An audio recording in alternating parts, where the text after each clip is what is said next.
நாம் இருளை விரும்புகிறோம். நாம் இருளை விரும்புகிறோம். நம்மை அறிவதில்தான் சத்தியமே இருக்கிறது, வேதத்தை அறிவதில் இல்லை.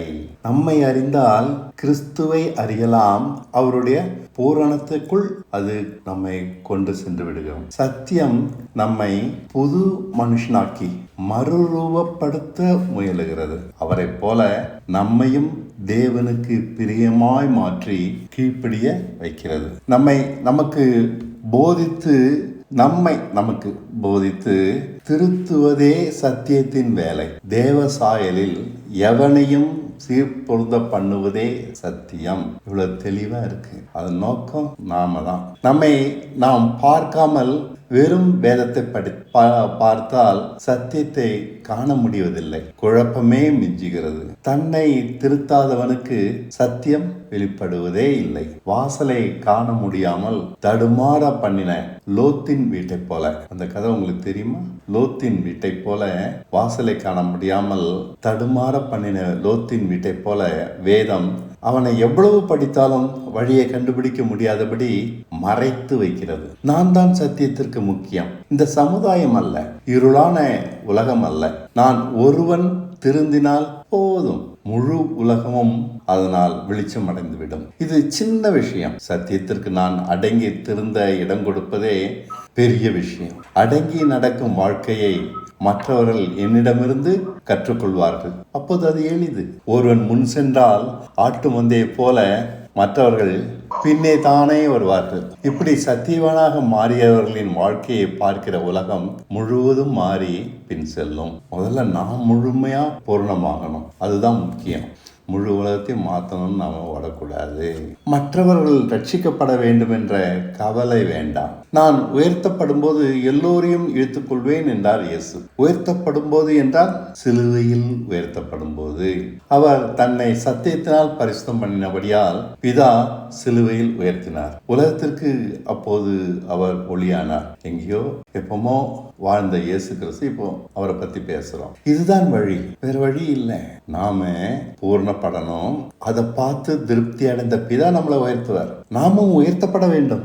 நாம் உண்மையாய் இருந்தால். தேவன் எல்லோருக்கும் வார்த்தையை தான் தருகிறார். ஆனால் எல்லோரும் வார்த்தையில் நிலைப்பதில்லை. உண்மையும் உத்தமமான சிலரே 1க்கு 100, 30, 60 பலம் தருகிறார்கள். இந்த சிலரை தவிர மற்றவர்கள் வசனத்தை பெற்றும் பலம் தர முடிவதில்லை. சத்தியம் மற்றவர்களை சீர்படுத்தி பரிசுத்தமாக்கி நீதிமானாக உலகத்திற்கு முன் உயர்த்த முடியவில்லை. தேவனிடமிருந்து அவர்கள் வசனத்தை பெற்றும் வீண் போகிறார்கள். லூக்கா 8:4-15 வரைக்கும் படிக்கட்டா.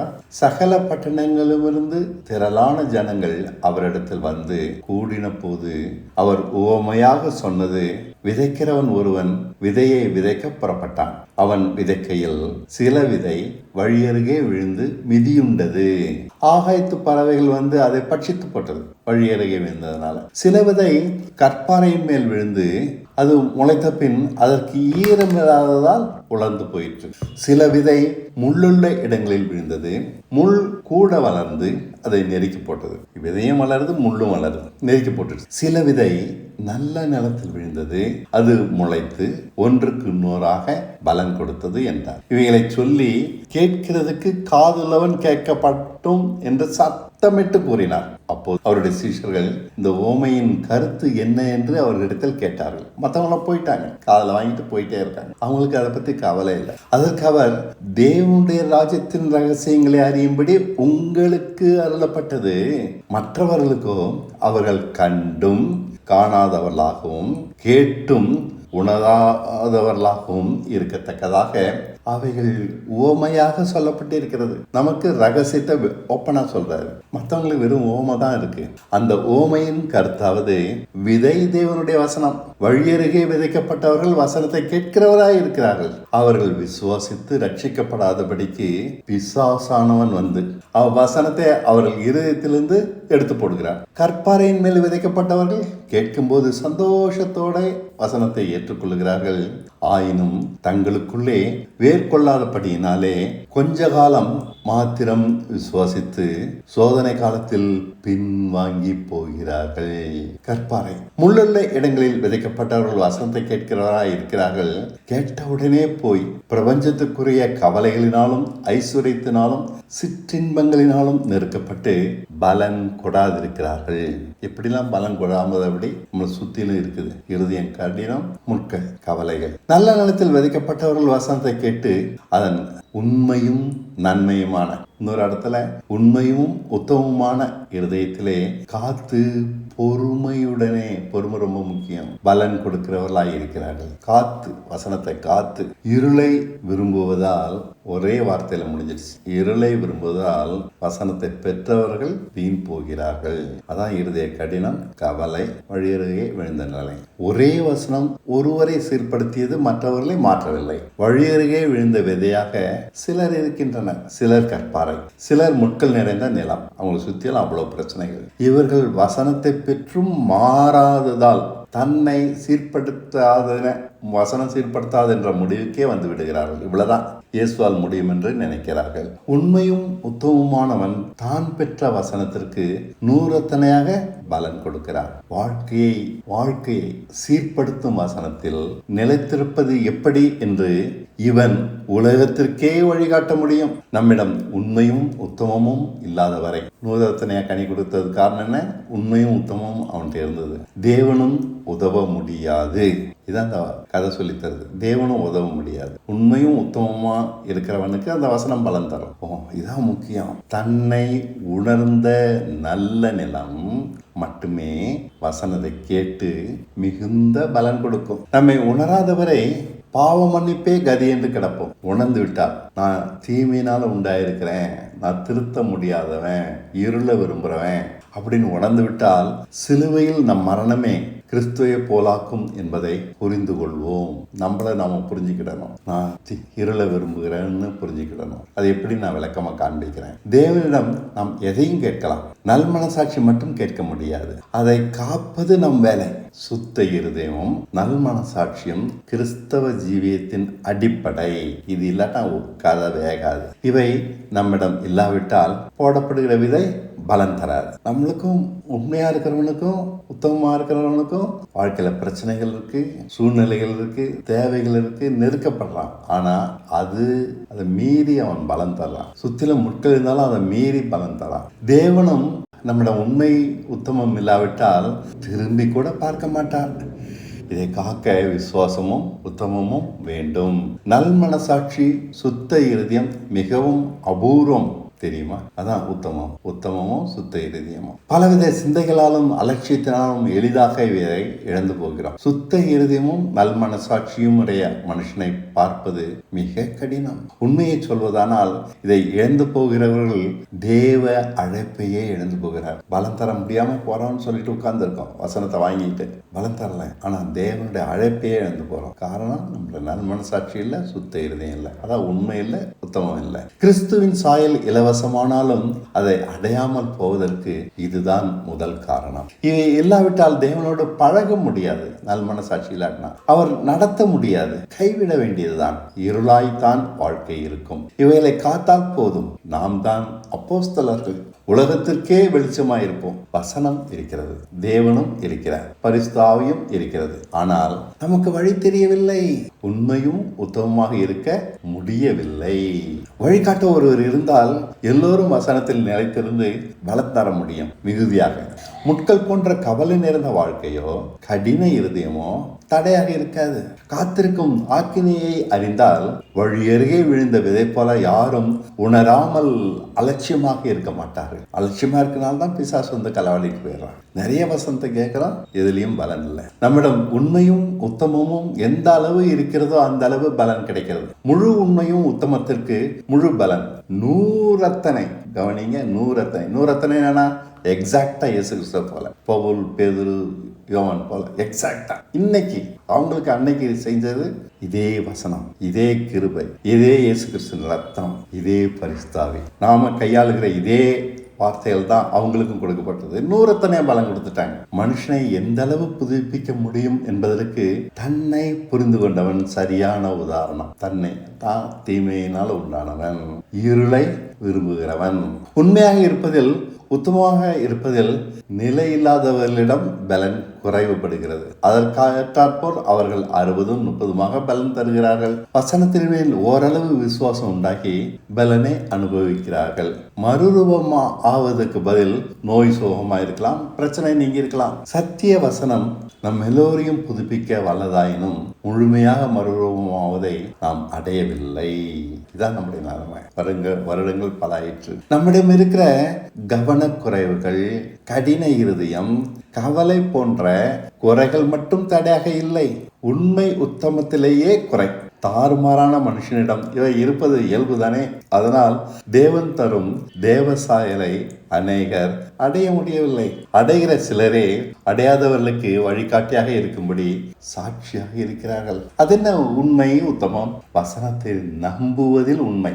உண்மைக்கு மறுபெயர் தான் விசுவாசம். என்னால் பரிசுத்தமாக நடக்க முடியாது என்ற தன்னை அறிவதில் உத்தமம். இயேசுவின் சிலுவை நம்மை பாவத்திற்கு மரித்தவர்களாக ஆக்கும். ரோமர் 6:6. இனி பாவத்துக்கு ஊழியம் செய்யாதபடிக்கு பாவ சரீரம் ஒழிந்து போகும் பொருட்டாக நம்முடைய பழைய மனுஷன் அவரோட கூட சிலுவையில் அறையப்பட்டது என்று அறிந்திருக்கிறோம். நாம தான் சிலுவையில் அறையப்பட்டிருக்கோம். இதை நம்புறதுல உண்மை. அந்த நம்பிக்கை மாறவே மாறாது. உண்மை இருந்தாக்கா தூக்கத்தில் தூங்கி இருக்கும் போது எழுப்பு கேட்டா நான் இல்லை, செத்து போயிட்டேன் சிலுவையில் தான் சொல்லும். ஆனால் பாவத்தை விரும்பும் போது இந்த விசுவாசத்தை பாவம் அழிக்கும். இதுவும் நிச்சயம். நம்ம மரித்தவர்களாக்குறது வசனம், அது நிச்சயம். நம்ம செத்து போய் தான் இருப்போம். ஆனா பாவத்தை நம்ம விரும்பும் போது அங்கதான் உத்தமம் குறையுது. இதுவும் நிச்சயம். அதனால் சிலுவை நம்மை பாவத்திற்கு மரித்தவர்களாக ஆக்குவதை முதலாவது ஏற்க வேண்டும். உண்மையாக வெளிச்சத்தை உத்தமமாக விரும்பினால் பரிசுத்தமாக விடலாம், அவ்வளவுதான். இதை மறந்து இருளை விரும்பினால் பாவத்தோடு விளையாடலாம். எல்லாரும் அதான் செய்யறாங்க. தேவன் தன்னை பரியாசம் பண்ண விடார். யூதாசுக்கு நடந்தது என்ன? இருளை விரும்பி மனசாட்சியை அலட்சியம் பண்ணியதால் பின் உண்மையாய் தேடினாலும் இரக்கம் கிடைக்கவில்லை. நல்ல உதாரணம். யூதாஸ் எவ்வளவு கதறான். உண்மையும் உத்தமமும் உள்ளவனே அவருக்கு மெய் சாட்சி. இருளை விரும்பாதிருக்க உத்தமமும், ஜெயிக்காதவரை ஜெயிக்கவில்லை என்று போராடுவதே உண்மை. அப்போது தேவ கிருபை நம்மை பூர்ணப்படுத்த தடையே இல்லை. இதுதான் நல்மனசாட்சி. விசுவாசம் குறைவற்ற ஒன்று. உண்மையாக நம்பும் நம்பிக்கையில் எல்லளவும் சந்தேகம் இருக்காது. கொஞ்சம் சந்தேகம் இருந்தாலும் அது விசுவாசம் இல்லைங்க. சிறிது சந்தேகம் இருந்தாலும் அது விசுவாசம் இல்லை. மேலும் தன்னால் பரிசுத்தமாக முடியாதென்ற தெளிவு இருக்கிற வரை ஒருவனால் சுயமாய் பரிசுத்தமாக முயலாமல் தேவ வசனத்தில் நிலைத்திருந்து பரிசுத்தமாகும்படி விசுவாசிப்பான். ஆகையால் வசனத்தை உண்மையாக விசுவாசிக்கிற ஒருவன் மட்டும் பூரண தேவசாயலை அடைய முடியும். விசுவாசிக்காதவர்கள் பிரச்சனைகளையே பிடிச்சிட்டு இருப்பாங்க. விடுதலை, சுகம் போன்ற எளிய ஒன்றையே அடைவார்கள். அவங்களுக்கு வேணா பிரச்சனைலேருந்து விடுதலை கிடைக்கலாம். ஆனால் அது முக்கியம் இல்லை. தேவ சாயல் தான் முக்கியம். ஆனால் அவங்ககிட்ட விசுவாசம் கொஞ்சம் தான் இருக்கு. அவ்வளோதான் அவர்கள் விசுவாசம். வசனம் விசுவாசியாதவனுக்கு செயல்படாது. அது எப்படிப்பட்ட கொம்படா இருந்தாலும் சரி, அனுபவசாலியாக இருந்தாலும் சரி, விசுவாசிக்காதவரை தேவ வசனம் செயல்படாது. இதை அடிச்சு மனசுல தெளிவா வச்சுக்கோங்க. வசனம் எனக்கு ஏன் செயல்படலைன்னா நான் இன்னும் விசுவாசிக்கல. விசுவாசிக்கும் போது வெளிச்சமாக மின்னி விடுதலை தரும். விடுதலையானவனை சாட்சியாக்கும். வசனம் நிறைவேறுவதை காண்கிறவர்களுக்கு நம்பிக்கை தரும். இதாங்க விசுவாசம். வசனம்னா அது நிறைவேறும். நிறைவேறாம போகவே போகாது. வானமும் பூமியும் மாறிப்போம், அது நிறைவேறியே தீரும். இதான் நம்முடைய தைரியம். அதனால போராட பலம் தரும், நம்மை தோற்க விடாது. எப்படியெனில் தேவ வசனம் எதுவுமே நிறைவேறும். அதனால் திருந்தலாம், மற்றவர்களை திருத்தலாம். நாமும் குணமாகலாம், மற்றவர்களையும் குணமாக்கலாம். பயத்தை அழிக்கலாம், கவலைகளை மிதிக்கலாம், வாழ முடியும் என்று துணிவு கொள்ளலாம். வசனம் நிறைவேறுவதால் நாம் ஏமாற மாட்டோம். இதான் நிச்சயம், இதான் உண்மை. வசனம் மாமிசத்தை அழிக்கும், மாமிசம் விசுவாசத்தை அழிக்கும். விசுவாசிக்கிற ஒருவன் விசுவாசத்தை காப்பாற்ற போது அவனுடைய பலவீனம் அவனை மேற்கொள்கிறது, விசுவாசம் அழிந்து விடுகிறது. பிரச்சனையை பார்க்கும்போது அவனுக்குள் முன்பிருந்த விசுவாசம் இப்போது இருப்பதில்லை. ஜெயிச்சுட்டே இருக்கிறவனுக்கு எதிரியை பார்த்தோன்னா வாடா ஜெயிச்சு அடிக்கிறேன் அப்படின்னு நிற்பான். தோத்துட்டே இருக்கிறவனுக்கு எதிரே பார்த்தோன்னா பயம் வந்துடும். அவனுக்கு விசுவாசம் இருப்பதில்லை, நம்பிக்கை உடஞ்சி போயிடும். விசுவாசம் முன்பு ஜெயித்தது, அது உண்மையை நிரூபித்தது. வசனம் உண்மை நடக்கும். ஒரு முறை ஜெயிக்காமல் விட்டால் போதும், அது பலன் இழந்து விடுகிறது. இதாங்க உண்மை. இப்போது ஜெயிக்க திராணி இல்லை. இப்படித்தான் நாம் விசுவாசத்தை காக்காமல் இழக்கிறோம். பவுல் சொல்லுவார்ல, விசுவாசத்தை காத்துக்கொண்ட இது முதல் எனக்கு நீதியின் கிரீடம் வைக்கப்பட்டிருக்கிறது. முழு பலனடைய முடியவில்லை, விசுவாசத்தை இழக்கிறோம். அதனால 100 பலன் தர முடியவில்லை. நம்மை பரிசுத்தமாக காப்பதில் தவறுகிறோம். பலம் இருந்துட்டோம்னா பரிசுத்தம் தான். காரணம் என்ன? ஒன்று திருப்தி, அதாவது உண்மை இல்லை அல்லது உத்தமம் இல்லை. நாம் தோற்பதும் ஜெயிப்பதும் அந்தரங்கத்தில் நடக்கிற விஷயம். விசுவாசிப்பதும் போராடுவதும் அந்தரங்கத்தில் நடக்கிற விஷயம். உண்மையில் நான் போராடுகிறேனா, ஜெயிக்கிறேனா, தோற்றுவிட்டேனா என்பதெல்லாம் வேறொருவன் காண முடியாது. அந்தரங்கத்தில் விசுவாசத்தை இழந்த ஒருவன் மேற்பூசாக சத்தியம் பேசிக்கொண்டு ஏமாற்றிக்கொண்டு தெரியலாம். ஆனால் தேவன் கனிகளை கவனிக்கிறார். புரிந்து கொண்டு விசுவாசிக்கிறோமா இல்லையா என்பதை நம்மிடம் வெளிப்படுகிற கனிகள் சொல்லிவிடும். ஒருவனிடமும் அவிசுவாசம் இருக்கக்கூடாது என்பதற்காகவே கூடி வருகிறோம். எபிரேயர் 3:12. சகோதரரே, ஜீவனுள்ள தேவனை விட்டு விலகுவதற்கு ஏதுவான அவிசுவாசமுள்ள பொல்லாத இருதயம், அது பேர் என்ன? சுயபுத்தி. பொல்லாத இருதயம், பேரை பாருங்க, பொல்லாத இருதயம் உங்களில் ஒருவனுக்குள்ளும் இராதபடிக்கு நீங்கள் எச்சரிக்கையாயிருங்கள். நம் சகோதரருடைய விசுவாசமும் ஆரோக்கியமாக இருக்கும்படி கவனிக்க வேண்டும். நாம் சகோதரருக்கு வாட்ச்மேன். நான் ஒருவன் விசுவாசித்தால் போதும் என்கிறேன். இப்போது என்னை போல விசுவாசிக்கிற சகோதரர்களுக்கு நான் காவலாளி. உண்மையாக விசுவாசிக்கிற ஒருவன் தன்னோடு இருக்கிற மற்றவர்களையும் அதே விசுவாசத்தில் ஆரோக்கியமாக ஆக்குகிறான். அந்த அளவு அந்த விசுவாசம் உண்மையா இருந்ததுன்னா ஆரோக்கியம், என் கூட இருக்க எல்லாரையும் ஆரோக்கியமா ஆக்கிட்டே இருப்பேன். கூடி வருது கூடி வாழ்வதற்காக, ஒருவர் பாரத்தை ஒருவர் சுமப்பதற்காக, கஷ்ட நஷ்டங்களை பகிர்ந்து கொண்டு ஒருவருக்காக மற்றவர்கள் விசுவாசிக்க வெளிச்சம் பாடுபடுவனுக்கும் உண்டாக்கி அவனும் விசுவாசிப்பான். கூடி வருகிறபடியால் தனியாக விசுவாசிக்காமல் எல்லோரும் கூட்டாக விசுவாசிக்கிறோம். இதான் அழகா இருக்கு. விசுவாசிக்கிற ஒருவரிடமிருந்து எல்லோரும் ஞானத்தை பெற்றுக் கொள்கிறார்கள். அவனவன் வாழ்விலும் 100 கனித்தரும்படி விசுவாசம் உள்ளவராகிறான். இதுதான் சபை. எல்லாரும் 100 பலன் தர வைக்கணும். அப்ப என்ன செய்யணும்? விசுவாசம் இல்லாதவர்களை தன்னை உணரச் செய்து, நீ இருள விரும்புற, நீ தீமையினால் உண்டாயிருக்க, தன்னை உணரச் செய்து பலனுள்ளவர்களாக ஆக்குவதே சபை. கட்டடம் அல்ல, கூடி வாழ்கிற ஐக்கியம். இதன் நோக்கம் ஒருவரும் கடினப்படாமல், வழிகரையே விழுந்து வீண் போகாமல், முட்கள் போன்ற கவலைகளால் தவிக்காமல், தேவவசனம் அவர்களுக்குள் பலன் செய்யும்படி விசுவாசத்தை காக்கிறவர்களாக ஆக்குவதே இதன் நோக்கம். நான் என் விசுவாசத்தை காத்துக்கலாம், அவனுக்கு அது சொல்லிட்டு அவனும் அவன் விசுவாசத்தை காக்க வைக்கணும், அவன் ஜெயிக்க வைக்கணும். அப்ப அவன் ஜெயிச்சிருவான். பரிசுத்தம் அடைய வழி சொல்லி தருவதுதான் சபை. ஜெயிச்சிட்டோம்னா பரிசுத்தம் ஆயிடும், இயேசு கிறிஸ்து மாதிரி மாறிடும். அதை செய்யாவிட்டால் அந்த சபை இருந்து எண்ணத்துக்கு. சபை என்பது ஒரு நிறுவனம் அல்ல, அது மெய்யான சாட்சியை சுற்றி உண்டாகிற ஐக்கியம். 100 பலன் தர உண்மையும் உத்தமமும் உள்ள ஒருவன் தான் அங்கு மீசாட்சி. வசனத்தை காக்கிற விசுவாசத்தால் தானும் ஜெயித்து மற்றவர்களையும் தன்னை போல சகல பாவங்களையும் கவலை உலக பலகீனங்களையும் ஜெயிக்க வைப்பான். மெய்யான சாட்சி ஒன்று இல்லாமல் சபை உண்டாகாது. சபைக்கு கீத வாத்தியங்கள் அல்ல, கட்டடம் அல்ல, உபதேசங்கள் அல்ல, ஒரு மெய்யான சாட்சி அவசியம். இது இல்லாவிட்டால் அது வெறும் கிளப் தான், பொழுதுபோக்கிற்காக கூடி வருகிற கூட்டம். நம் கவனத்தை கவர வேடிக்கை செய்யும் கேளிக்கை இடம். வெட்டி பொழுதுபோக்குக்கான ஸ்தலம். கிழவி பேச்சுகள், வீண் விவாதங்கள், அறிவு போட்டிகள், வேத ஆராய்ச்சிகள், கீத வாத்தியங்களால் மனதை மயக்கி பணம் பறிக்கும் கள்ளர் குகை. முழு பலனடைய வேண்டும் என்பதற்கே சத்தியம் கொடுக்கப்பட்டது. நம்மை சகல சத்தியத்திலும் நடத்தி மெய் சாட்சியாகும்படிக்கு பரிசுத்த ஆவி அருளப்பட்டார். இருந்தும் பாருங்கள், எத்தனை விதங்களில் நம்மை பாழாக்கும் அருவருப்பு நம்மை சுற்றி சுற்றி வந்து கவனத்தை திசை திருப்பி தொடர்கிறது. நம்மை தான் பாழாக்கும் பல காரியங்கள், உலக மயக்கங்கள், கவலைகள், இருதய கடினம், எனக்கெல்லாம் தெரிகின்ற அலட்சியம், சத்தியத்திற்காக வைராக்கியம் பாராட்டுவோர் அநேகர். ஆனாலும் வசனத்தை கவனித்து புரிந்து கொண்டோர் ஒருவர் ஏன் இல்லை? மத்தேயு 13:23. நல்ல நிலத்தில் விதைக்கப்பட்டவனோ வசனத்தை கேட்கிறவனும் உணர்கிறவனுமாய் இருந்து. கேட்கிறவனா கவனிக்கிறவன். எல்லாரும் தான் கேட்கிறோம், ஆனா எல்லாரும் கவனிக்கிறது இல்லை. 100ஆகவும் 60ஆகவும் 30ஆகவும் பலன் தருவான் என்றார். பெற்ற வசனத்தை காப்பது மிக முக்கியமான வேலையாக நமக்கு தெரியவில்லை. பல காரியங்களை மனதை மயக்கி நாம் வழி விலகி போகிறோம். ஒருமுறை பிரகாசித்து வெளிச்சத்தை இழந்த தூதர்கள் திரும்ப பிரகாசிக்க முடியாதுங்க. ஊழியர்களும் ஆத்தும பாரங்களும் பண விவகாரங்களும் முக்கியமாவதால் விசுவாசம் பின்னாடி போய்விடுகிறது. இதாக்க உண்மை. இப்படிதான் மனது மயங்கி போயிருக்கு. இதான் அருவருப்பு, பாழாக்கும் அருவருப்பு.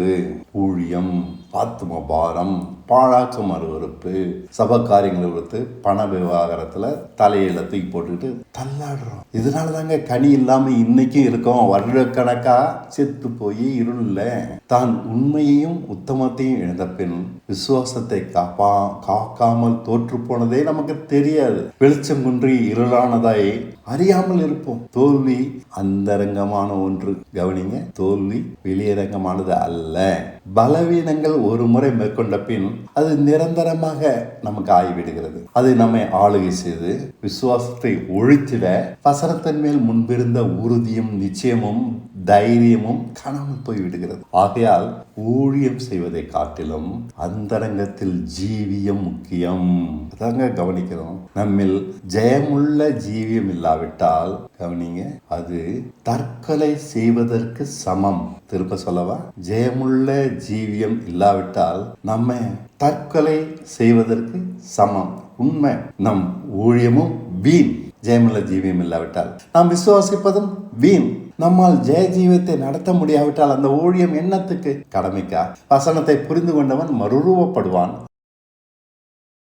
ஆரோக்கிய வாழ்க்கை வாழ்வான், உள்ளேயும் வெளியேயும். ஆரோக்கிய வாழ்க்கை என்ன தெரியுமா? தடுமாற்றமே இல்லாதவன், தெளிவானவன், குழப்பம் இல்லாதவன், உறுதியானவன், கற்பாறை மேல் கட்டப்பட்டது போல எவ்வளவுதான் சோதிச்சாலும் அசைய மாட்டான். ஆரோக்கியமான சிந்தனை. நாம் உண்மையற்றவர்கள், உத்தமமற்றவர்கள். சரி இருக்கட்டும், இப்படிப்பட்டவனை ரட்சிக்கத்தானே இயேசு வந்தார். இப்படிப்பட்டவனுக்கு தானே சத்தியம். ஆமா, நம் மரணத்தை உறுதிப்படுத்திய சிலுவையை அவர் காட்டுகிறார்.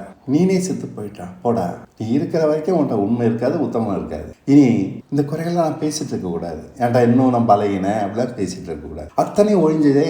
அது தெரியவில்லை நமக்கு. தேவை நினைப்பதை விட மிகப்பெரிய. நான் இருக்கவே கூடாது. இருந்தா உண்மை என்கிட்ட இருக்காது, உத்தமம் இருக்காது, விசுவாசம் இருக்காது. நான் ஒழிஞ்சு போகணும், இல்லாம போகணும், காலியாகணும், முடிஞ்சு போகணும். திரும்ப யாருமே உயிர்ப்பிக்க முடியாது மரிச்சவங்க. அப்படி காணாம போயிடணும். தேவை நினைப்பதை விட பெரியது. இதுதாங்க நம்மளுடைய தேவை. ஏதோ பாவ மன்னிப்பு வாங்கிட்டோம், அது இது, இன்னைக்கு பிரச்சனை நாளை பிரச்சனை, அப்படியே ஓடிட்டு இருக்கோம். இதை புரியாதவரை மேலோட்ட வாழ்க்கை தான் வாழ்கிறோம். ஆரோக்கியமற்ற தோல்விகளால் தொடர்கிறோம் அனுதினமும். ஜெயிக்காத வேத அறிவு வீண். ஜெயிக்காம சர்ச்சுக்கு போயிட்டு வருது வீண். ஜெயிக்காம வரங்களை பயன்படுத்துவது வீண். அது இருள். ஜெயிக்காத விசுவாசம் நம்மையும் மற்றவர்களையும் மோசம் போக்கும். நம்ம மட்டும் இல்லை, மற்றவங்களையும். அது இல்லாமல் இருப்பதே அதை விட மேல். அப்படி ஒரு விசுவாசம், அப்படி ஒரு சர்ச்சை, அப்படி ஒரு நம்பிக்கை, அப்படி கிறிஸ்தனாக இருக்க வேண்டாம். ஜெயம் கொடுக்காத வேத வசனம் ஒன்றில்லை. அந்தரங்கத்தை கவனித்து நடந்தால் தோல்வி அடைவதில்லை. நம்முடைய அந்தரங்கத்தை உத்து பார்த்துட்டே இருந்தோம்னா அதான் விழிப்பா இருங்கன்றார் ஆண்டவர். தேவையற்ற வருத்தமும் நிந்தையும் இல்லை. நாம் பெற்ற வசனத்தை மெய் விசுவாசத்தால் காக்கிறோமா என்று நிதானித்தால் போதும். ஆமா, விசுவாச காக்கிறவன் கவனிச்சுட்டே இருந்தா போதும், ஏமாற மாட்டோம். நிர்பந்தமான மனுஷன் நான் என்கிறார் பவுல். என்ன பாவம் செஞ்சான் அப்படி சொல்றதுக்கு? இச்சையாது இருப்பாக என்ற ஒரு வார்த்தையை தன் அந்தரங்கத்தில் காக்க முடியவில்லையாம். இச்சை அந்தரங்கமானது, வெளியரங்கமான பாவம்லாம் அவன்கிட்ட இல்லை. சிந்தனையில இச்சை வருது, இதை என்னால காக்க முடியலன்னு சொல்றான். இவ்வளவு தானே பாவமன்னிப்பு ஜெபம் அவனுக்கு தெரியாது போல. ரோமர் 2:24 எழுதி இருக்கிறபடி தேவனுடைய நாமம் புற ஜாதிகளுக்குள்ளே உங்கள் மூலமாய் தூஷிக்கப்படுகிறதே. 2:24 நம்மகிட்ட அந்தரங்கத்தால் பாவம் இருக்குமானா தேவன் முதல்ல ஏத்துக்க மாட்டார். சரீரத்தினால பாவத்துக்கும் மனதினால தேவனுக்கும் ஊழியம் செய்யறேன், டபுள் பர்சனாலிட்டி அப்படின்னு சொல்றாரு. ரோமர் 7:25 இதுதான் உத்தமம். புரியுதுங்களா? எது உத்தமம்? தன்னுடைய அந்தரங்கத்தை உத்து பார்த்து அதை மறைச்சிக்கிறோம். ஜெயிக்க முடியவில்லை. ஏன்? கேள்வி பிறந்தால் விசுவாசம் வரும், கேள்வி பிறந்தால் வெளிச்சம் வரும், கேள்வி பிறந்தால் முழுசா புது வழியை கண்டுபிடிப்போம், உண்மையை கண்டுபிடிப்போம். பவுல் கண்டுபிடிச்சிருக்கான் பாருங்க. தன் நிர்பந்தத்தை உணர்ந்தபடியால் ஆவியின் பிரமாணம் என்கிற பிரமாணத்தையே கண்டுபிடித்து விட்டான். ரோமர் 8:2 கிறிஸ்து இயேசுவினாலே ஜீவனுடைய ஆவியின் பிரமாணம் பாவம் மரணம் என்பவைகளின் பிரமாணத்திலிருந்து, பாவத்திலிருந்து மட்டும் இல்ல, மரணம், கவனிங்க, மரணத்திலிருந்து விடுதலை ஆக்கிட்டு ஆவியின் சிந்தைன்றது அப்படிப்பட்டதுங்க. அது மரணத்தையே உடைச்சு போடுது. நான் சொல்லல, பவுல் சொல்றாரு, நான் சொல்லல, இயேசு கிறிஸ்து செஞ்சிருக்கிறாரு. மரணத்தை உடைச்சு போட்டது எழுந்திரிச்சிருக்காரு. இதுதாங்க ரட்சிப்பு. செத்தோம் நாளைக்கு பரலோகம் போகணும்னு கனவு எல்லாம் காணாதீங்க. நம்ம இந்த உலகத்தில் ஜெயிக்கணும், ஜெயிக்கிறவனுக்கு தான் இது. விசுவாசம் ஜெயிக்க வைக்கும், அது பேர் தான் விசுவாசம். போலியான விசுவாசம் தான் எல்லாட்டையும் இருக்கு. Sorry to say but that is the truth. யாரும் அறியாத இந்த பிரமாணம் அவனுக்கு வெளிப்பட்டது. ஆவியின் சிந்தையால் பாவம் மரணத்தை அழியாமையாக மாற்றிவிட்டான். ரோமர் 2:7 இதுல ஒரு அழகான ஒரு வார்த்தை இருக்கு. சோர்ந்து போகாமல் நற்கிரிகளை செய்து மகிமையும் கனத்தையும் அழியாமையும் தேடுகிறவர்களுக்கு தீய ஜீவனை அளிப்பார். மகிமை ஜெயிக்கிறவனுக்கு மகிமை, கனம் கீழ்ப்படியதுனால வரதுக்கூடியது கனம். நமக்கு அதெல்லாம் தெரியும். அழியாமைன்னு ஒன்று சொல்றாரு பாருங்க. மரணத்தினால அழிக்க முடியாது, பாவத்தினால அழிக்க முடியாது, மாம்சத்தினாலும் அழிக்க முடியாது. இந்த டைம் கேள்விப்பட்டிருக்கீங்களா? அழியாமையும் தேடுகிறவர்களுக்கு நித்திய ஜீவனை அளிப்பார். தேடுகிறவர்களுக்கு, தேடுகிறதுனா என்ன? என்கிட்ட இல்லை, அடைய வரைக்கும் நான் அடையணும், அதை தேடுவேன், பிடிச்சிப்பேன். அது எப்படி கண்டுபிடிக்கிறது? எங்கெங்கெல்லாம் இருக்குதுன்னு தேடி பிடிச்சி எடுத்துடுவேன். கேஸ் ஸ்டவ் ஆன் பண்ணுறதுக்கு லைட் இல்லைன்னா தேடி பிடிச்சி எப்படி பண்ணி தானே ஆகணும். அதான் தேடுதல். அவன் கண்டுபிடிச்சிட்டான். அதனால தான் சொல்கிறான், பாவம் மரணத்தை அழியாமையாக மாற்றிவிட்டான் ஆவியின் சிந்தையால். இனி அவன் நிர்பந்தமானவன் அல்ல. ஊழியத்தின் மேல் கவனமாயிராமல் ஜீவியத்தின் மேல் கவனமாக இருந்தபடியால் இதை கண்டுபிடிச்சிருக்கான். நிர்பந்தமான மனுஷன் என்று தன்னை பற்றி புரிஞ்சுக்கிட்டான். Double personality. நானு பாவத்துக்கும் சம்மதம் சொல்லுவேன், தேவனுக்கும் சம்மதம் சொல்லுவேன். மனசு தேவனை தேடுது, சூழ்நிலை பாவத்துக்கு இடம் கொடுக்குது. புறம்பான சகல பாவங்களிலும் ஜெயம் இருந்தாலும் உள்ளான பாவத்திலே ஜெயம் இல்லையே. அந்த உத்தமம் தான் நூறத்தனையாக பலன் தர வைத்தது. இந்த வார்த்தை யாருமே கண்டுபிடிக்கலைங்க. பவுல் ஒருத்தன் தான் சொல்றான், பாவம் மரணன்ற விடுதலாக்கி இருக்கு, ஆவியின் பிரமாணம் புதுசா ஒன்று பேசுறான். யாருமேங்க மனுஷ சரித்திரத்திலே இல்லைங்க. அதான் அந்த உத்தமம் தான் அவனை பலம் தர வச்சது. பவுலாக இன்னைக்கு நமக்கு முன்னாடி நிப்பாட்டி வச்சிருக்கு. நாம் எவ்வளவு தேடுகிறோமோ அவ்வளவுதான் விடுதலை கிடைக்கும். இவ்வளவுதான் the rules of the game. நீ தேடுற கிடைச்சது, லைட்டர் கிடைச்சது. பரிசுத்தமாக முடியாது என்றால் முடியாதுதான். உண்மையாக தேடுவோருக்கு தேவன் சத்தியத்தை வெளிப்படுத்துகிறார். உண்மையாக தேடினபடியால் அவன் ஆவியின் பிரமாணத்தை கண்டுபிடித்தான். கொஞ்சம் தேடுவோருக்கு கொஞ்சம் தான் கிடைக்கும். பாவத்தின் கட்டுப்பாட்டிலிருந்தும் மரணத்தின் கட்டுப்பாட்டிலிருந்தும் அவன் அழியாமையே பெற்றுவிட்டான். அவனுக்கு முன் சரித்திரத்தில் யாரும் இல்லை. மனுஷ சரித்திரத்தில் இயேசு கிறிஸ்து உயிர்த்தெழுந்தாற்றது பெரிய விஷயம் இல்லை. நம்ம மாதிரி சாதாரண மனுஷன் பவுல், அவன் அதை பத்தி பேசுறான். அழியாமை, சின்ன பாவத்தில் விடுதலை இல்லை, அதை நிர்பந்தமாக பார்த்தான். அதாங்க உத்தமம். என்னதான் தேவனை தேடினாலும் மனதில் சிந்தனையில் தேவனுக்கும் சரீரத்தில் பாவத்திற்கும் ஊழி செய்வது பெரிய நிர்பந்தம் தான். பெரிய பாவமோ சின்ன பாவமோ அதனால் நான் தேவனுக்கு ஊழியம் செய்யவில்லை என்பதே உண்மை. இந்த உத்தம சிந்தை தான் அப்போஸ்தலனாக அவனை உயர்த்தியது. சின்ன சின்ன பாவங்களே பின் பெரிய பாவமாக மாறுகிறது. ஆகையால் சொல்கிறேன், நான் ஒருவன் பரிசுத்தமானால் போதும், உலகத்தை மாற்ற வேணாம். சத்தியத்துக்கு நான் தான் முக்கியம், மற்றவர்கள் அல்ல. கவனத்தை செறிஞ்சு போகுது நம்ம கவனங்கள்லாம். சத்தியத்தை கவனித்தால் அது என்னை பற்றி மட்டுமே பேசுகிறது. பவுலை போல விடுதலை ஆகாதவரை மற்றவர்களை பற்றி கவலைப்பட வேண்டாம். முற்றுப்புள்ளி. நல் மனசாட்சி இருந்தால் நாமும் அழியாமையே பெறலாம். ரோமர் 2:7 அதே வார்த்தை தான். மேலும் முழு விடுதலை தேடுவோருக்கு மட்டும் சத்தியம் வழிகாட்டும். எல்லோருக்கும் அல்ல, எல்லோருக்கும் அல்ல. இதுதான் நம்ம பவுல்கிட்ட பார்க்கிறோம். முழு விடுதலை தேடுவோருக்கு மட்டும் சத்தியம் வழிகாட்டும். மற்றவர்கள் விடுதலை இல்லாவிட்டாலும் தான் தோல்வியான ஜீவியத்தில் திருப்தி அடைந்திருக்கிறார்கள். அவர்களை பற்றி அது கவலைப்படாது. நான் திருப்தி அடைந்தால் என்னை பற்றியும் கவலைப்படாது. இன்னும் என் சரீரம் பாவத்திற்கு ஊழியம் செய்தால் நான் தேவனை சேர்ந்தவன் அல்ல. இதுதான் உண்மை. இப்படி இரண்டும் கெட்டானாக இருப்பவனே இன்று ஜனத்தை பாழாக்கும் அருவருப்பு. இப்படி ஒருத்தனை சபைகள் நிறைச்சி வச்சுட்டு இருக்கு. அதனால உலகம் அவனை பார்த்து கைத்தட்டி சிரிக்குது. இது பாழாக்கும் அருவருப்பு. கேட்டாக்க நான் விசுவாசிக்கிறேன், ஆனா வாழ்க்கை பாவம் மன்னிப்புலே உழண்டு கிடக்குறோம். இதுக்கு பேர் கைத்தட்டி தான் சிரிப்பாங்க, பரிகாசம் பண்றாங்க. கிறிஸ்தவனா என்ன? பாவம் மன்னிப்பு வாங்கிப்பான் செஞ்சுட்டு. அதான் உண்மை. உத்தமமாக உண்மையாக நிதானித்தால் போதும், முழுவதுமாக பூரண ஜீவியத்திற்குள் அது நம்மை கொண்டு சென்றுவிடும். உண்மையும் உத்தமமாக தேடாதவர்கள் விடுதலையாவதே இல்லை. தேடுகிற எவனும் கண்டடைவான், தேடாதவன் அருவருப்பாக ஆகிவிடுகிறான். காலத்துக்கும் சின்ன பாவமானாலும் சிந்தையிலும் இடம் கொடுக்க மாட்டேன். சின்ன பாவங்களுக்கு இடம் கொடுப்பவன் எப்படி தேவனுக்கு ஊழியம் செய்வான்? பாவத்திற்கு அடிமையானவன் தேவனுக்கு அடிமை இல்லை, தேவனுக்கு அடிமையானவன் பாவத்திற்கு அடிமை இல்லை. தேவனிடம் வந்தும் பாவத்திற்கு அடிமையானவன் தன்னை வஞ்சிக்கிறான், மற்றவங்களை வஞ்சிக்கிறான். ஆனா தன்னை வஞ்சித்துக்கலாம? நன்மை செய்ய விரும்புகிற அவன் தீமையே செய்கிறான் தனக்கு. அது அந்தரங்கமாயினும். இது கிறிஸ்தவ வாழ்க்கை அல்ல. தன் அந்தரங்கத்தில் சுத்தம் இல்லாதவன் எப்படி வெளியரங்கத்தில் சுத்தமாக இருக்க முடியும்? ஆதாமை போல தன்னை மறைத்து கொண்டு வாழ்வதால் என்னத்தை அடைய போகிறான்? தன் நிர்பந்தத்தை மறைப்பது உத்தம கேடு. அதனால் உணர்வற்றவர்களாகிறோம். இந்த உண்மையை ஒத்துக்கொள்ளாத போது பெரிய பாவங்களால் வெட்கப்பட்டு ஒத்துக்கொள்ள வேண்டி வரும். சின்ன பாவமாக இருக்கும்போது விளையாடிவிட்டு பாவம் பெரியதாகும் போது பயந்து மனம் திரும்ப முயன்றால் யூதாசு போல கிருபை கிடைக்காது. உத்தமம் இல்லாதவனுக்கு யாரும் இறங்க மாட்டார்கள். உத்தமம்ன்றது ஹானஸ்டி. தேவனும் கூட நம்மை அடிமைப்படுத்துகிற ஒவ்வொரு பாவங்களையும் மறைக்காமல் இருந்தால் கிறிஸ்தவன் ஒவ்வொருவனும் நீதிமானாக விளங்கி விடுவான். இது ஒண்ணுதாங்க டர்னிங் பாயிண்ட்.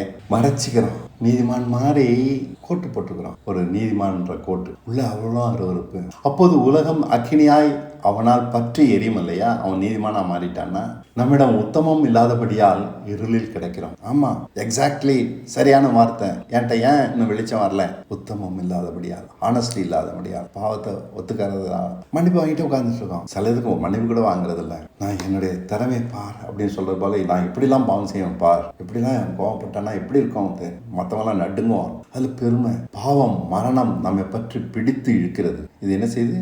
பாவம் மரணத்தால கட்டி நம்மை பிடித்து இழுக்கிறது. விடுதலை இல்லை. பிரகாசிக்காத நம்மால் உலகமும் இருளில் கிடக்கிறது. சரி, என்ன செய்யலாம்? பாவத்திற்கு முடிவு கட்ட வேண்டும். சின்ன சின்ன பாவங்களே நம் விசுவாசத்தை கொன்று செயலிழக்க செய்கின்றன. ஒவ்வொரு மனுஷனுக்கும் தனிப்பட்ட பலவீனங்கள் உண்டு. எல்லோரும் எல்லா பாவமும் செய்வதில்லை. இந்த பலவீனங்களே நம்மை தொடர்ந்து வந்து அழிக்கின்றன. சின்ன பலவீனங்கள் நம்மை மேற்கொள்ள விடுவதால் விசுவாசம் செத்து செயலிழக்கிறது.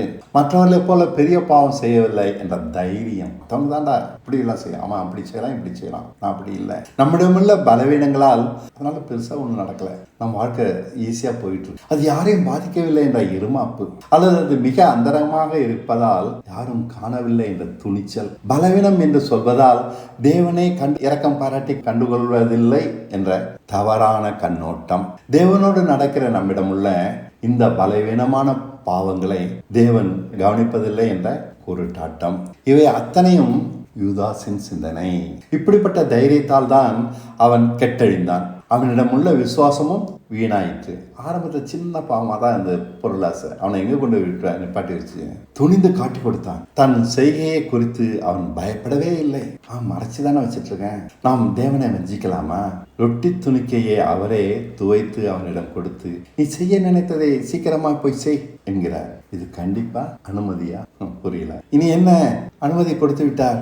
ஏமாற்றுகிறவன் வஞ்சிக்கப்பட அனுமதி கொடுத்து விட்டார். இந்த உண்மையை புரிந்து கொள்ளுங்கள். யாரால் இனி அவனை காப்பாற்ற முடியும்? ஆண்டவரே கைவிட்டுட்டார். சின்ன சின்ன ஆசைகளுக்கு இடம் கொடுப்பதால் மகிமைக்கு அழைக்கப்பட்ட யூதாசு அதை இழந்து விட்டான். சின்ன சின்ன பாவத்திற்கும் இடம் தராத பவுல் அந்த மகிமையை, யூதாசு இழந்த மகிமையை அடைந்து விட்டான். சின்ன சின்ன பாவத்திற்கும் இடம் தராதுங்க. இதாங்க உத்தமம். நம் தோட்டத்தை நாசம் பண்ணுகிற சின்ன சின்ன முயல்களை பிடியுங்கள்.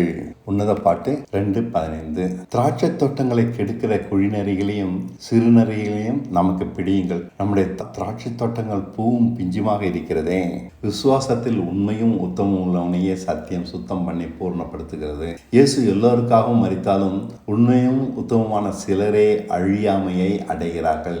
உலகத்தில் இருக்க எல்லா மனுஷனும் அதை அடைஞ்சிருக்கணும். நரகத்துக்கு யாரும் போக வேண்டிய அவசியம் இல்லை. நியாயத்திற்குன்னு ஒன்று அவசியமே இல்லை. இயேசு கிறிஸ்து எல்லோரையும் நீதிமானாக்கி இருக்கிறாரு. ஆனால் உண்மையும் உத்தமும் இல்லாதனால ஆனஸ்டி இல்லை, சின்சியரிட்டி இல்லை. மற்றவர்கள் இன்னமும் பாவத்தினாலும் மரணத்தினாலும் பிடிக்கப்பட்டு அழிகிறார்கள். இன்னும் அப்படிதான் இருக்காங்க. ஒளியானது உலகத்திற்கு வந்திருந்தும் ஒளியை விரும்பாமல், இயேசு சொல்றாரு, ஒளியானது உலகத்திற்கு வந்திருந்தும் ஒளியை விரும்பாமல் இருளை விரும்புவதே நியாயத்தீர்ப்பாக்குறது. கடவுள் நம் பாவங்களை நினைக்கிறது இல்லை, அவர் மன்னிக்க விரும்புறாரு. யோவான் 3:19. ஒளியானது உலகத்திற்கு வந்திருந்தும் மனுஷருடைய கிரியைகள் பொல்லாதவைகளாய் இருக்கிறபடினால் அவர்கள் ஒளியை பார்க்கிலும் இருளை விரும்புகிறதே அந்த ஆக்கினை தீர்ப்புக்கு காரணமாக இருக்கிறது. தேவன் நம்மளோட பாவத்துக்காக நியாயந்திருக்க போறது இல்லை. இயேசு கிறிஸ்து நம்ம பாவத்துக்காக மறிச்சிட்டாரு. அவரை விசுவாசிக்காததுக்காக நியாயந்திருக்க போறாரு. நம்ம ஹானஸ்டா இல்லாததுக்காக தான் நியாயந்திருக்க போறாரு. நம்ம அவர்கிட்ட போய் பாவம் மன்னிப்பெல்லாம் கேட்க வேண்டாம். ஏன்னா நம்ம பாவத்துக்கு அவரை பலியாயிட்டாரு. ஆனா நாம செய்ய வேண்டியது நல் மனசாட்சியை காப்பது, சுத்த இதயத்தை அதனால உண்டாகும் அடைவது. அந்த ரெண்டுத்தையுமே அடையாம உட்கார்ந்துருக்கோம். அதுக்கு தான் நியாயந்திருக்க போறாரு. பாவத்துக்காக இன்னுமே தேவன் நம்மை நியாயந்திருக்க போறது இல்லை. பெரும்பாலும் உத்தமத்தை விட ஏமாத்துவது ஈஸியா இருக்கு. சாக்கு போக்கு சொல்றது வசதியா இருக்கு. நம்ம அப்படியே பழகிட்டோம். தேவன் நம்ம எல்லோருக்கும் வார்த்தையை கொடுக்கிறார். வார்த்தை ஒளி தரும். இனி நான் அல்ல, கிறிஸ்துவே என்னில் ஜீவிக்கிறார். இந்த வார்த்தை தரும் வெளிச்சம் நம்மை உயிர்ப்பிக்கிறது. அதை காக்க தெரிய வேண்டும். ஆகா, தேவன் நல்லவர் அப்படின்னு சொல்லி மெய் மருந்து அவர் செய்கிற அற்புத உதவிகளில் மயங்கி விசுவாசத்தை காக்காவிட்டால் இந்த தேவனை நம்மை மோசம் போக வழிகாட்ட வேண்டியதாக இருக்கும். யூதாஸ்காக தான் செஞ்சார். நல் மனசாட்சி இது முக்கியம். அது கூரா இருக்கும். சின்ன விஷயத்த கூட சிந்தனையில கூட அடிக்கும். தப்பானது வந்ததுன்னா அதுதான் நல் மனசாட்சி. சொரணை இல்லாதது நல் மனசாட்சி இல்லை. செத்து போனது நம் மனசாட்சியே இல்லை. நம்மகிட்ட நல் மனசாட்சி இருக்கான்னு யோசிச்சு பாருங்க. விசுவாசம் எவ்வளவு முக்கியமோ அவ்வளவு முக்கியம் நல் மனசாட்சி. இது இல்லாததால் அல்லது இதில் குறையுள்ளபடியால் முழு பலனையும் நாம் அடையவில்லை. சிலுவை நம்மை கிறிஸ்துவுக்குள் சம்பூர்ணமுள்ளவர்களாக மாற்றி இருக்கிறது. நாம் மாறவில்லை. நம் நிர்பந்தத்தை அலட்சியம் செய்து இழந்து விடுகிறோம். விசுவாச குறையை இயேசு சரி பண்ண முடியும். அன்பில் குறையை சரி பண்ண முடியும். வேற எந்த குறையும் சரி பண்ண முடியும். நல் மனசாட்சியில் குறைந்தானால் அதை நாம் தான் சரி செய்ய வேண்டும். உத்தமத்தில் குறையை நாம் ஒருவர் தான் சரி செய்ய முடியும். நம் படகில் ஓட்டை விடாதபடி நாம் தான் கவனித்து சரி பண்ண வேண்டும், காத்துக்கொள்ள வேண்டும். அதனால்தான் இயேசு சொல்றாரு, விழித்திருங்கள், நான் சீக்கிரமாய் வருகிறேன். காரணம், நல் மனசாட்சியை காக்கும்படி அவர் எச்சரிக்கிறார். விழித்திருங்கள்னாக்கா ஆன்லைன் ப்ரேயர்ல விழித்திருங்கன்னா நம்முடைய மனசாட்சி சுத்தமா இருக்கணும், அது ஆக்டிவா இருக்கணும். பாவத்துக்கு சாக்கு போக்கு சொல்லக்கூடாது, மறைச்சிக்க கூடாது. இருவரும் ஒரே வேலையை தான் செய்கிறார்கள். ஒருவன் எடுத்துக்கொள்ளப்படுகிறான், மற்றவன் கைவிடப்படுகிறான். வெளியில வித்தியாசமே தெரியல. உத்தமம் இருக்கா இல்லையான்றத மற்றவனால் கண்டுபிடிக்க முடியாது. நான் விசுவாசிக்கிறேன் இல்லையான்றதை மற்றவனால் கண்டுபிடிக்க முடியாது. உத்தமம் குறையாக இருந்தால் அதை கண்டுபிடிக்க முடியாது, அதை உணரவும் முடியாது, நாமே கூட உணர முடியாது. நாம் உத்தமமாக நம்மை காக்காவிட்டால் ஒட்ட விழுந்த படகுதான். நல்மனசாட்சி எவ்வளவு முக்கியம். ஒட்ட விழுந்த படகு எவ்வளவு ஆபத்து. அது நடு ஆத்துலயோ கடவுளையோ போச்சுன்னா காப்பாற்ற முடியுமா? விழிப்பாய் தான் பெற்ற விடுதலையை காப்பதே பிரதானம். மற்ற எதுவும் காரோட பின்சீட்ல தான் உட்காரணும். அது ஊழியமோ குடும்பமோ பண விஷயமோ எல்லாமே. கண்கள் கவனமாக இராவிட்டால் சரீரம் முழுவதும் இருளாகிவிடும். உணர்விழந்த பின் அதான் செய்யணும். மொதல் அடி உணர்வை இழந்துடணும். சிந்திக்கவே தெரியாது. அப்போ தப்பு செய்யறோன்னே தெரியாது. நம்ம செய்யற தப்பை உணரவே முடியாது. அது தப்புன்னே தெரியாது. விழிப்பாயிராமல் நல் மனசாட்சியை கெடுத்ததால் விசுவாச படகில் ஓட்டை அநேகம் விழுந்திருக்கிறது. அவரை நேசிக்கிறவர்களுக்கு அவர் பரிசுத்தமானவர், அவரை ஏய்ப்பவர்களுக்கு அவர் ஏமாற்றுகிறவர். தெளிவா புரிஞ்சுக்கோங்க. பாருங்கள், ஏமாற்றியவர்கள் ஏமாற்றப்படுவார்கள், இது நிச்சயம். உண்மையும் உத்தமமாக நம்மிடம் இல்லாமல் போவதே மாம்சத்தின் தன்மையின நியாயப்படுத்தக்கூடாது. நான் மாம்சங்க, அப்படிதாங்க. மாம்சமான சகலவற்றிலும் விடுதலை உண்டாயிருக்கிறதே. இன்னும் மாம்சம்லாம் கதை பேசிட்டு இருக்க கூடாது. தேவன் நமக்கு கொடுத்த விசுவாசத்தை காப்பது ஒன்றுதான் நம் வேலை. நல் மனசாட்சியில், சுத்த இதயத்தில். இது மிஸ் ஆகவே கூடாது. ரெண்டுமே. மூணாவது, மாயமில்லாத விசுவாசம். அந்த 3 தாங்க முக்கியம். விசுவாசம்ன்றதுக்கு அடையாளம் இந்த 3 இருக்கணும். நல் மனசாட்சி இருக்கணும், சுத்த இருதயம் இருக்கணும், மாயமில்லாத விசுவாசம் இருக்கணும். இவைகளை தாங்க உண்மையான அன்பு பிறக்கும். வேற எப்படி விசுவாசத்தை காப்பது? இது ஈஸி. இதை காத்தால் பொய்க்காது, தோற்காது. விசுவாசத்தை காத்தேன்னா இருளான சகலவற்றையிலிருந்தும் நம்மை காக்கும். நான் செத்து போயிட்டேன்னு எப்போதும் உங்களை காத்துக்கிட்டீங்கன்னா கிறிஸ்துவின் ஜீவன் நம்மகிட்ட பூர்ணம் வெளிப்பட்டு தான் இருக்கும். அதை காக்கிறது இல்லை. நம் சுவாபத்தில் இருளை விரும்புவதென்று ஒன்று இருக்கிறது. அதுதான் நான் உங்கள்ட்ட பாயிண்ட் அவுட் பண்றேன். ஒளியில் அழகாக ஐக்கியப்பட்டு கொண்டாடுகிற நாம் இருளை விரும்பலாமா? விசுவாசம் ஒன்றுதான் தேவனுக்கு முன் நம் தகுதி. இருளுக்கு இடம் கொடுத்து விசுவாசத்தை அழிக்கலாமா? இருளை விரும்புகிற தன்மை நம்மிடம் ஒருபோதும் இருக்கக்கூடாது. அது விஷம். உத்தமம் இல்லாத எதற்கும் இடம் தரக்கூடாது. ஒளி இருளாக கூட முடியும். நம்மகிட்ட இருக்கிற ஒளி, பரிசுத்தம் பெற்றிருக்கேன், ஞானஸ்நானம் பெற்றிருக்கேன், சபைக்கு போறேன், அந்த வரங்கள் இருக்கு, நான் இவ்வளவு ஊழியம் செய்யறேன், இந்த ஆத்மாக்கள் நடத்துறேன். நம்மகிட்ட இருக்க அந்த பைபிள் நாலேஜ், ஒளி, அனுபவம் எல்லாமே இருள். அதை நம்பிட்டு இருக்கோம். இருளை விரும்புகிறனை சத்தியமும் ரட்சிக்காது. சத்தியத்தை அணுகலாம், விசுவாசிக்கலாம். இருளுக்கு முடிவு கிட்டாமல் ஒளி பிறக்காது. நம்முடைய ஜீவியம் வெளிச்சமாகாது. உத்தமத்தை இழக்காதீர்கள். நீங்கள் கேட்கிறதை கவனியுங்கள். அதாவது வசனத்தை கவனியுங்க, வெறுமனை கேட்காதீங்க. எந்த அளவினால் அளக்கிறீர்களோ அந்த அளவினால் அளக்கப்படும். இதுதான் கடவுளுடைய பிரமாணம். எவ்வளவு தூரம் அதை தேடுறோமோ அந்த அளவு நம்மளுக்கு கிடைக்கும். கவனிக்கிற உங்களுக்கு அதிகம் கொடுக்கப்படும். மார்க்கு 4:24. பின்னும் அவர் அவர்களை நோக்கி, நீங்கள் கேட்கிறதை கவனியுங்கள். எந்த அளவினால் அளக்கிறீர்களோ அந்த அளவினால் உங்களுக்கு அளக்கப்படும். கேட்கிற உங்களுக்கு அதிகம் கொடுக்கப்படும்.